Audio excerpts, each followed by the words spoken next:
So in this video, I'm going to show you how to do your take-home reader with your child who is a more competent reader. They've passed that early reading stage. They're able to decode some words, and it's really important to build the meaning on these texts because they're getting longer. So we start by talking about the picture and the cover of the book and the title. Isaac, can you tell me what's happening in the picture? So he's riding a skateboard with gear on. With all of his safety gear. Have a look how the illustrator's drawn these lines. What do you think that's telling us? How fast he's going. Yeah. Do you think it means he's going fast or slow? Kind of fast. Yeah. Have you ever been to a skateboard ramp, or have you ever ridden a skateboard yourself? Well, I've ridden one before, but not much. Okay. Was it a bit tricky? Mm-hmm. Yeah. In this book, there's some children who also haven't ridden a skateboard very often. There's two children. This is Matt and this is Lucy, and their brother and sister. Out of Matt and Lucy, who do you think is the better skateboarder? Look how the illustrator's drawn them. That kid, because he's going up the ramp. Yeah, and look at the way the illustrator's drawn the lines. And what's the illustrator done to the lines around Lucy? What can that tell us about They're Lucy? going a bit slower. Yeah, and are they a little bit wobbly and wonky? Yeah. Yeah, so what does that tell us about how she's riding? She's riding a bit wobbly and she's not going that fast. Yeah, so she's also learning how to ride a skateboard. And over here we've got Grandad and we've got Zach. And they're also going to have a ride at the skate park. So it's important when you first start to read a book with your child that you orientate the story, you get them to understand some of the key words in the story. Maybe the character names can be a little bit tricky. They're not words that they come across very often. And also a little bit of background about some of the vocabulary. It's at a skate park. We're going to have skateboards. There's going to be ramps and those sorts of things in this book. At home, you could keep flicking through each of the pages and talking your way through each of the pages, having a look at the way the illustrator's drawn the pictures. As the adult, you could skim through the text and pull out any words that might be a little bit tricky for your child, but we won't do that today because we're just going to read the first page.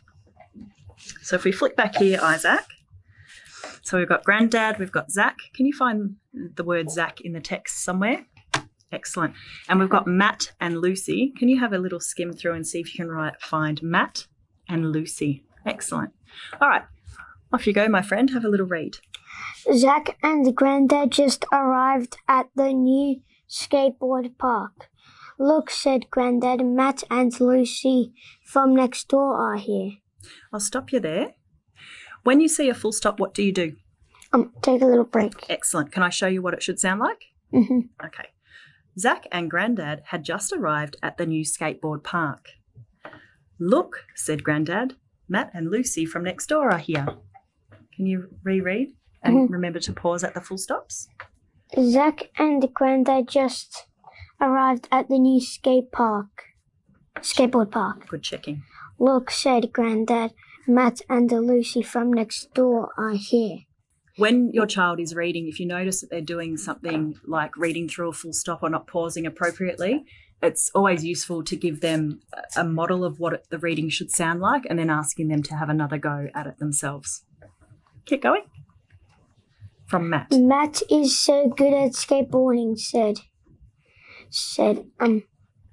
Zach as they watched Matt riding up and down the ramps. I wish I could do tricks like that. Remembering to pause for the full stops. From Matt. Matt rode over and jumped off his board. Hi, Zach. Hi, Mr. Hill, he said. Lucy and I are practicing for display next Sunday. It's the official opening of the new park, said I'm just going to stop you there. You said it's the official opening of the new park. Can you check it again? Because this word's not the. It's the official opening of this new park, said Matt's sister Lucy coming over to join them. That got a bit tricky there, didn't it? Yeah. Got a bit bumpy when we were reading it. Can I show you what it should sound like? Yep. Yeah, because there's lots of full stops and commas in there. Have a listen and then you can have a turn. Yep. Looking at the words, following with your eyes as I read it. Yep. It's the official opening of this new park, said Matt's sister Lucy, coming over to join them. Can you have a turn? Mm-hmm. It's The official opening of this new park, said Matt's sister Lucy.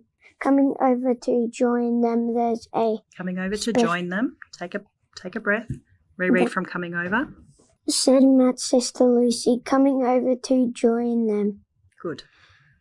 There's a special event for the under 10-year-olds. Why don't you come in it, Zach? Excellent. And obviously at home you would continue reading the book. As you noticed, when your child's not pausing or there's some difficulty with the sentence length, because these books have quite challenging sentence structures, more challenging than what your child would be using in their normal everyday talk and their oral language. So it's really important to show them what that sentence would sound like with the appropriate pausing and expression. As your child advances through the years at school, their books are going to get longer. As a family, you make the call for how long they're going to read. About 10 to 20 minutes is enough in the junior school. Again, that model of if you can do that every single day, little and often, repeated over many days through the week, is more beneficial than just reading 3 books on one day. You might read half tonight, you might read the other half the next night. And then later in the week, you might come back to this book again and read the whole book because it will be an easier read once the book is more familiar. Again, at the end of the book, we can talk about the story. We can ask the child to tell us what happened in the beginning, in the middle, in the end. They might ask them some directly stated information in the book that they can flip back through and find the answers to. You might ask them to make some inferences about what they may have done in the same situation, just promoting that discussion about what they've read and to push their understanding.